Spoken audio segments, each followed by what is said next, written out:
Regardez cette séquence qui s'est passée ce matin à Dniprov. Il s'agit d'une personne, tout simplement, circulant en voiture. Et voilà ce qui s'est passé.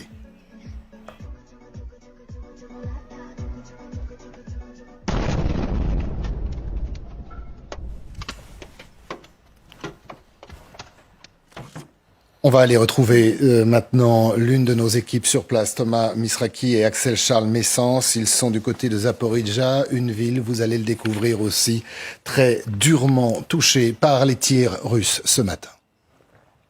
Des chiffres qui disent l'ampleur de cette attaque. 83 missiles ont été tirés par les Russes qui auraient aussi utilisé des drones iraniens lors de ce début d'attaque. Je dis début parce que personne ne sait à l'heure où nous parlons si cette attaque est terminée ou si elle est toujours en cours. Sur ces 83 missiles, 43 auraient été détruits par la défense ukrainienne, mais ceux qui sont passés ont fait des dégâts. À l'image de ce que vous allez voir ici, c'est un immeuble en plein centre-ville de Zaporijia. Nous nous trouvons à quelques centaines de mètres de l'avenue principale de la ville, à quelques centaines de mètres aussi du conseil régional de Zaporijia. Il y a ici au moins un mort, au moins parce que vous le voyez, il y a peut-être encore des personnes sous les décombres.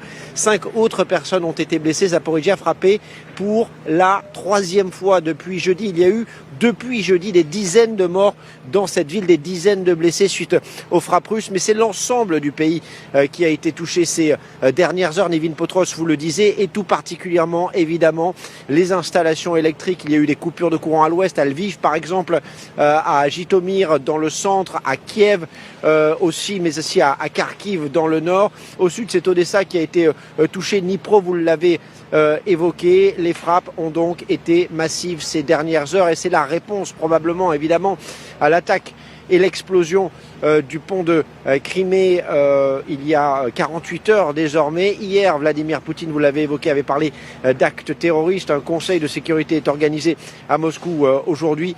Et voilà pour la réponse russe. Chacun se demandait ici évidemment si cette réponse allait avoir lieu et quelle forme elle prendrait.